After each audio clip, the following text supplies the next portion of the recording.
Kwen nuari la kana kwen ka changdar. Kia te ka kwen changdar kana kwen war.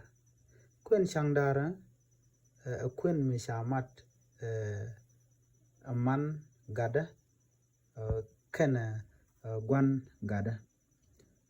Ka chamat bo a gwan nyal kana man nyal. En kwen mo awa kwen mishapos a kwen magwa. Lorede awa la te ka pos. Duno te ka tong wan long to talk ten ba kwen changda. Duno riude o to loy nas la teze ko jana malat ka changda. Mo konga kwen war poinde jen te ka gwadaro.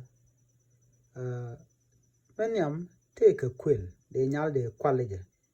Anyama de kwalo de jide daren ta gat ka de jide ba de anitel gat na mo chale kwel. En mando diene ruit. Ruide me anyame cha ruine je en gwasa mo baro chu kwal kie ba chu kwen ba kie ba nang chengde. Kan kweneti ka kwende tenantama re nuare.